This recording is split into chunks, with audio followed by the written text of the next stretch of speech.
আসসালামু আলাইকুম। কেমন আছেন সবাই? আশা করছি আল্লাহর রহমতে ভালো আছেন। আলহামদুলিল্লাহ আমরাও ভালো আছি। আমার আরও একটি নতুন ব্লগে সবাইকে জানাই স্বাগত। এখন বাজে সকাল 6টা আর এখন থেকে আমি আমার ব্লগটা স্টার্ট করছি। আই হোপ আমার আজকের ভিডিওটি আপনাদের ভালো লাগবে।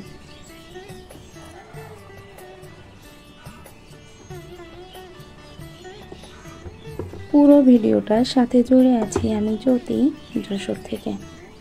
তো সকালে উঠে আগে চলে আসতে হয়েছে রান্নাঘরে।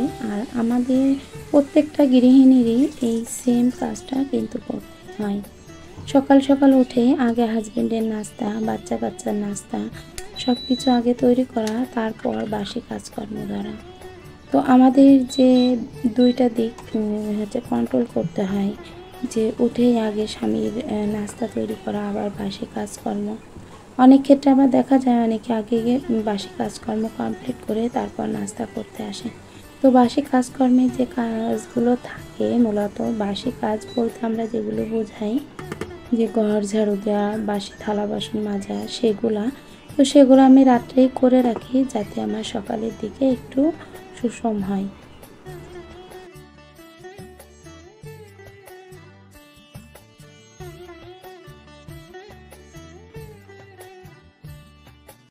হাতের ব্যথাটা অনেকটাই কমে গেছে, তো সেই কারণে ভাবলাম আজকে আবার শুরু করি রুটি তৈরি করা। তো এইদিকে রুটি তৈরি করার জন্য অল্প করেই নিয়েছি আটা। তবে আটাটা প্রথমে যতটুকু ভেবেছিলাম যে যতটুকু নিব তার থেকেও একটু কিন্তু বেশিই হয়ে গেছে। তো সমস্যা নেই, বাসায় যেহেতু অনেক লোক রয়েছে, তো সেইভাবে আমাদের খাওয়া হয়ে যাবে। তো 5 জন তো আছি। তো এই 5 জনের আটার যে যতটুকু আটা দরকার ততটুকু থেকে একটু বেশিই আছে, কেননা সকালে আবার ভাতও রান্না করা হয়, আবার কিছুটা বাসি ভাতও থেকে গেছে। তো এদিকে আমি ডোটা তৈরি করে নিয়েছি।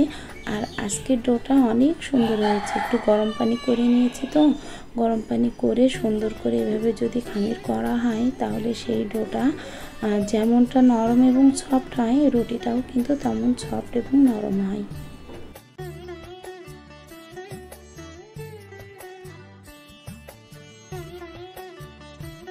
একটা সময় ছিল যখন আমি কখনো একদম রুটি বেলতে পারতাম না। আর এই যে এখন ভোর 6টায় উঠে সমস্ত সব কাজ কমপ্লিট করতে পারি, কিন্তু আগে এমনটা কিছুই পারতাম না। একদম উঠতাম ফজরে আজানের সময়, কিন্তু তারপরেও কেন জানি আমি কিছুই করতে পারতাম না। একটা রুটি তৈরি করতে আমার প্রায় 7টা বেজে যেত। আর আলুর তরকারি অথবা আলু ভাজি তো বাদই থাকলো, হাজব্যান্ডকে অফিসে ঠিক তেমনভাবে খাবার দিতে পারতাম না, টিফিন দিতে পারতাম না। তো এত কষ্ট হতো যে এগুলো যে আমি কি পারবো, কবে যে পারবো, এরকম শুধু নিজের সাথেই নিজে কষ্ট পেতাম। আর শুধু কান্নাকাটি করতাম যে এগুলো পাচ্ছি না, আমি রান্না করতে পারছি না, আমি এটা করতে পারছি না। সেই সাথে আমার বড় ছেলেটাও আমার কোলে ছিল তখন। তো বাবু যখন কোলে ছিল তখন অনেক কিছুই পারতাম না, রান্না বান্না, ঘর গোছানো। আসলে তখন বয়সটা ছিল খুবই কম, 15 বছর ছিল আমার। তো সেই বয়সটাতে না নিজেকে নিজে কন্ট্রোল করতে পেরেছি, না বাচ্চাটাকে। সেই সময়কে যে কষ্টটা গেছে আমার, সে কষ্টটার কথা তো এখনও যদি ভাবি তাহলে খুবই কষ্ট লাগে যে এত অল্প বয়সে বাচ্চা হয়েছে। আর এত অল্প বয়স যখন আমি আমার বাচ্চার দিকে তাকাই, আমার ছেলেটার দিকে, তখন ভাবি যে এতটুকু বয়সে এই যে আমি ওকে খাইয়ে দিচ্ছি, ওর কাপড় চোপড় কেচে গুছিয়ে ভাঁজ করে রেখে দিচ্ছি। তো ওই বয়সটাতে আমার কোলে একটা বাচ্চা, সেই বাচ্চাকে আমার খাওয়ানো, তারপরে সংসার সামলানো, তাছাড়াও শ্বশুরবাড়িতে তো কত মানুষের মন জয় করার ব্যাপার থাকে, সব কিছুই আসলে একই সাথে ঘটেছে। তো ওই সময়টা অনেক বোকা ছিলাম। এখনও যে অনেকটা চালাক সেটা নয়, তবে ওই সময়টাতে অনেকটাই আরও অনেক বোকা ছিলাম। তো একটু যদি বয়স হয়ে বিয়ে হতো অথবা একটু যদি বুঝতাম, তখন হয়তো অনেক কিছু ভুল শুধরে নেওয়া যেত।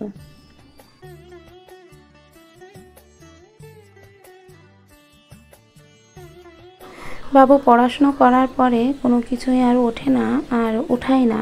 আর বেডশিটটা আজকে একটু চেঞ্জ করে নেব, সে কারণে বলছিলাম বেডটা তোমার গোছানো লাগবে না। তো এদিকে ওর যে বই পড়েছে, সকালের দিকে বইপত্র পড়ে সমস্ত সব একদম পুরো খাটের এ মাথা থেকে ও মাথা পর্যন্ত ছড়িয়ে ছিটিয়ে রাখে। আর যখন আমি একটু বকাঝকা করি ঠিক তখনই ও ওইগুলা গুছিয়ে তারপরে ওঠে। কিন্তু আমি যদি সেটা ঠিকঠাকভাবে না দেখি তাহলে সেগুলো অতটা ঠিক করে গোছায় না। জানি তো যে আম্মু গুছিয়ে রাখবে। তো ওর এই ধারণাটা আর কি আমি মাঝে মধ্যে বলি যে না, এটা ঠিক না। তুমি ছেলে হয়েছো তাতে কি হয়েছে, তোমার কাজটা তুমি কিন্তু নিজে ঠিক করে গুছিয়ে করবে। তো আমি চেষ্টা করি আমার সন্তানকে খুব ভালোভাবে শিক্ষাটা দেওয়ার জন্য, বাদ বাকিটা উপর আল্লাহর হাত। আসলে হয় না যে অনেকে খুব ভালো শিক্ষা দেয়, বাবা মা কিন্তু কখনোই চায় না যে তার সন্তান খারাপ হোক, কিন্তু অনেক ক্ষেত্রে হয়ে যায়।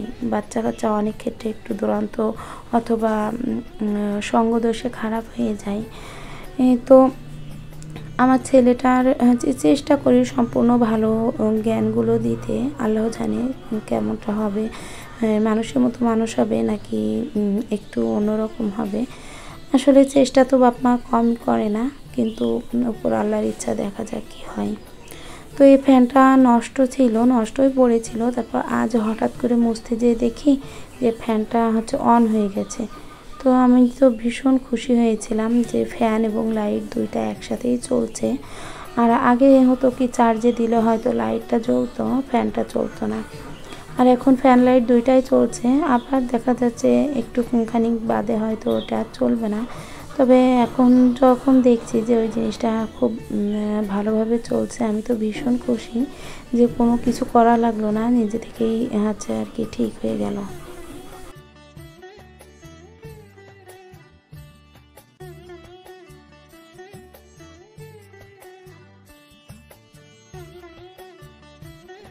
ঘরে ঝুল ঝাড়াটা আমি কখনো নিয়ম বেঁধে করি না। যখনই দেখি ঘরে একটু ঝুল হয়েছে, উঠে চট করে একটু করে ঝেড়ে নিই। এই তো এখনই একটু রুমটা ঝাড়ু দিচ্ছিলাম, তো সেই মুহূর্তে উপরের দিকে তাকালাম আর মনে হলো যে অনেকটা পরিমাণে ঝুল। তো ঝুলগুলো দেখে ভাবলাম সমস্যা নেই, হাতে একটু সময় আছে এখনো পর্যন্ত, তো আমি উপরের ঝুলগুলো একটু ঝেড়ে নিই। আর এই যে খুব রিল্যাক্সে কাজ করছি, রিল্যাক্সে কিন্তু একদমই করছি না। কেননা এরপর আমাকে আমার মেয়েকে আনতে যেতে হবে। তো ওকে তো স্কুলে দিয়ে আসছে আমার ভাইয়া। আর আমি যে একদম সকাল ভোরে উঠেছি, উঠে সমস্ত কাজকর্ম করে তারপর ওকে আনতে যাব। আর আনতে যাব কিন্তু বেলা 10টার আগে।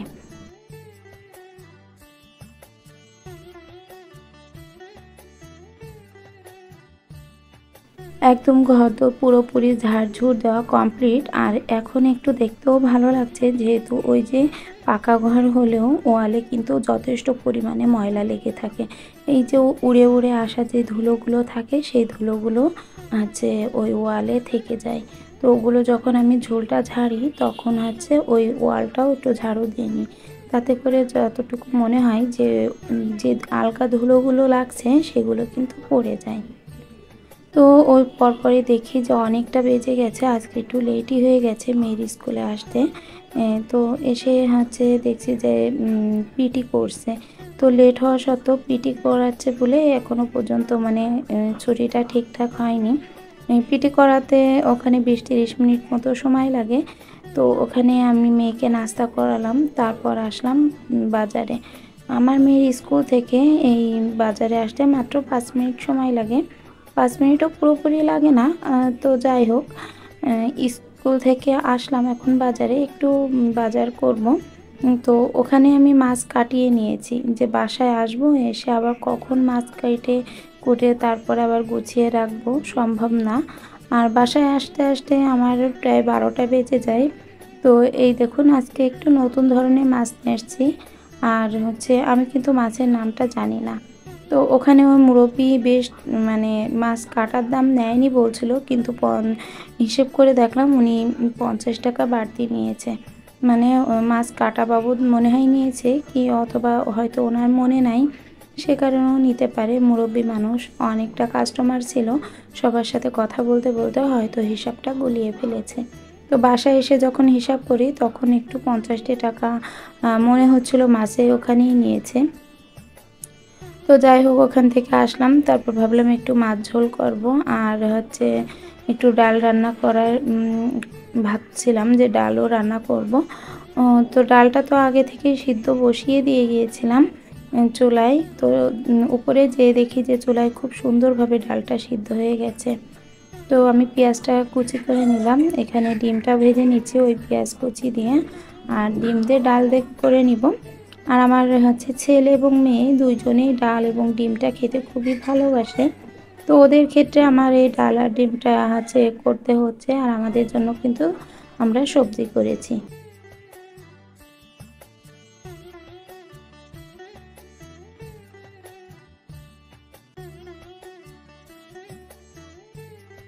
বরাবরের মতো আপনাদের কাছে একটা অনুরোধ রইল, যদি আমার ভিডিওর কোনো এক অংশ যদি ভালো লেগে থাকে তাহলে প্লিজ এই বোনটিকে একটু হলেও সাপোর্ট করবেন। আপনাদের একটুখানি সাপোর্টে হয়তো এগিয়ে যেতে পারি। আর যদি আপনারা কমেন্ট করেন তাহলে অনেকটা মোটিভেট হয় আমার ভিডিও করার জন্য। আসলে ভিডিও করতে ভালো কিন্তু লাগে। তো এদিকে ডিমটা আমি 4 খণ্ড করে নিলাম, একটা ডিম ভেঙে 4 খণ্ড করেছি।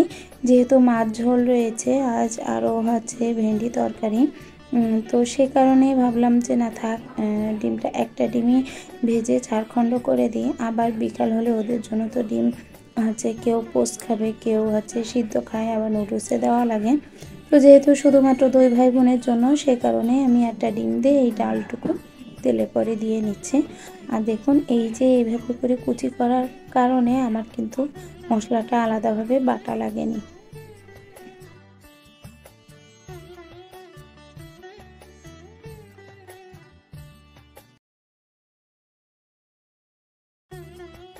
ডালের কালারটা ঠিক যেমনটা সুন্দর হয়েছে তেমনটা কিন্তু খেতেও বেশ মজা হয়েছিল। আমি তো ভয়েসটা পরে দিচ্ছি, আর হচ্ছে খাওয়া দাওয়া তো এর আগে হয়ে গেছে, তো সেই কারণেই আমি বলতে পারছি যে ডালটা অনেকটা সুন্দর হয়েছে। তো দেখুন এখানে ডালটা তো ফুটে উঠেছে, এই মুহূর্তে আমি ডিম দিয়ে দিলাম। আর এভাবে করে সিম্পল একদম কোনো বাটা মশলা ছাড়া একটু পেঁয়াজ রসুন দিয়ে ঝাল দিয়ে একটু ফোড়ন দিয়ে তেলে পরে দিয়ে দেখবেন ডালটা কিন্তু খেতে বেশ মজা লাগে, একটা অন্যরকম স্বাদ লাগে। মশলা দিলে ঠিক যেমনটা স্বাদ লাগে তার থেকে হচ্ছে বিপরীতে লাগে, কিন্তু খুব ভালো লাগে। তো এইদিকে হচ্ছে আমি একটু ধনিয়া পাতা হচ্ছে দিয়ে দিলাম। আর আমার ধনিয়া পাতাটা ফ্রোজেন করা থাকে, আমি একটু খেতে ভালোবাসি এই ডালের ভিতরে একটু চচ্চড়িতে ধনিয়া পাতাটা দিলে বেশ হচ্ছে ভালো হয়। তো এদিকে যে বাসনপত্রগুলো ছিল আর কি টুকটাক হচ্ছে নোংরা হয়েছিল, সেগুলো আমি ধুয়ে নিচ্ছি। ধুয়ে এগুলো গুছিয়ে আবার হচ্ছে ডালার ভিতরে উপর দিয়ে রাখবেন, দিলে একদম মানে প্রত্যেকটা কাজ পরিপাটি হয়ে যাবে। আর সিংটা একটু ভালো করে ধুয়ে নেব। আজকে কি কি রান্না করলাম সেটা এক পলক আপনাদেরকে দেখিয়ে দিচ্ছি। এখানে আছে মাছের ঝোল, আর এই যে আছে ডাল দিয়ে ডিম দিয়ে রান্না করলাম সেইটা, আর এইখানটাতে আছে আলু ভাজি। আর যে বলেছিলাম ভেন্ডি রান্না করব সেটা এখনও আছে, মানে আমার রান্নাঘরে রয়েছে, উপরের রান্নাঘরে, তো ওখান থেকে এখনো পর্যন্ত আনা হয়নি। তো যাই হোক এখানে হচ্ছে সন্ধ্যা হয়ে গেছে এর ভিতরে, আর আমি বিকালে তেমনভাবে কোনো কাজ করিনি, আর সেই কারণে আমি ব্লগ ভিডিওটাও অন করিনি। তো এখানে হচ্ছে আমরা সন্ধ্যায় একটু নাস্তা করছি, তো পাঁপড় ভাজি করেছিলাম, আর সেটা হচ্ছে আমার মেয়েটা খুবই পছন্দ করে পাঁপড় ভাজি। আর আমার মেয়ের সামনে 2টা দাঁত পড়ে যাওয়ায় খেতে ভীষণ পরিমাণে সমস্যা হচ্ছে, অনেকটা সমস্যা হচ্ছে ওর এই সামনের দাঁতটা না থাকায়। আর এই যে আমার ছেলেটা, অনেকে হয়তো আমার ছেলেকে সামনাসামনি দেখেননি, কিন্তু ও অনেকটা রোগা, তো সে কারণে ও সামনাসামনি আসতে চায় না। তো এদিকে হচ্ছে মেয়েকে পড়াতে বসিয়েছি, আর হচ্ছে এই যে নকশাটা করে নিলাম, নকশাটা নিজে নিজেই আঁকিয়েছি আমি। আর এটা হচ্ছে একটা কাঁথাতে ছাপ যাবে, তো আমি কিভাবে করি দেখেন, এটা হচ্ছে ট্রেসিং পেপার বলে। ওই ট্রেসিং পেপারটার উপরে আমি সিগনেচার পেন দিয়ে ভালো করে আর্ট করে নিয়েছি, যে জিনিসটা আমি দিব, যে ছাপটা দিব আর কি সেটা। তো এখানে একটা সুই নিয়েছি, যে আমরা স্বাভাবিক যে জামা সেলাই করি যে সুইটা, তো ওইটা দিয়ে এইভাবে করে আমি ছিদ্র করে নিচ্ছি। তো এগুলো এভাবে করে ছিদ্র করার ক্ষেত্রে যখন আমি রংটা দিব তখন এই ছিদ্র দিয়ে একদম সুন্দরভাবে জামা এবং কাঁথা যেটাই হোক না কেন সেটাই সুন্দরভাবে ছাপ পড়ে যাবে। তো আমি যখন ছাপ দিই তখনকার ভিডিও কিন্তু অনেকেই দিয়েছে আমার এই ভিডিওতে, মানে এই ভিডিওতে না, এর আগে অনেক ভিডিওতে আমি দেখিয়েছি কিভাবে আমি কাঁথায় ছাপ দিই। তো যদি সম্ভব হয় তাহলে আগের ভিডিওগুলো দেখে নিতে পারেন। আর এই যে কিভাবে যে তৈরি করি সেটার প্রসেসটা আজকে দেখিয়ে দিলাম। ভিডিওটা এখানেই শেষ করছি। আল্লাহ হাফেজ।